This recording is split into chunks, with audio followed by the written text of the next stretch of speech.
Bonjour à tous, bonjour à toutes, je suis Fiona Radkoff, IAIPR d'anglais. Ce matin, en réunion d'équipe, une enseignante a eu une excellente idée et je voulais la partager avec vous. En fait, on était en train de discuter sur le plan de la compréhension écrite, de la compréhension orale pour l'attestation de fin de terminale. Est-ce que le compte-rendu, si on fait un compte-rendu, est-ce que ça doit se faire en français? Est-ce que ça doit se faire en anglais par les élèves? Et en fait, il y a une enseignante qui a dit « Et pourquoi est-ce qu'on ne laisserait pas aux élèves le choix ?» Et en fait, j'ai trouvé que c'était une excellente idée.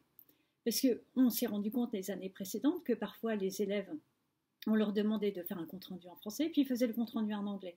Ou l'inverse. Et en fait, ça met toujours tout le monde en difficulté. Notamment, on peut penser aux élèves anglophones.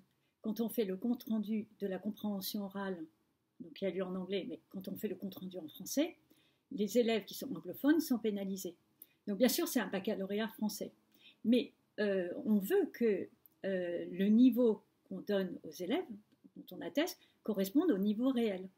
Et donc, si on laisse aux élèves le choix, par exemple pour la compréhension orale, que la restitution se fasse en français ou en anglais, ben ça permet à un élève anglophone, par exemple, de faire une restitution correcte de ce qu'il a compris en anglais, puisqu'il répond en anglais, s'il ne maîtrise pas le français.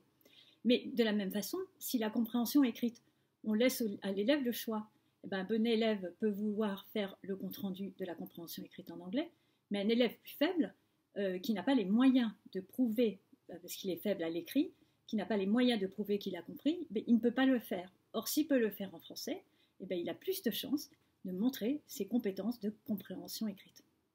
Et donc j'ai trouvé que c'était une excellente idée que j'ai voulu partager avec vous. Et n'oubliez pas, l'essentiel, c'est d'harmoniser en équipe.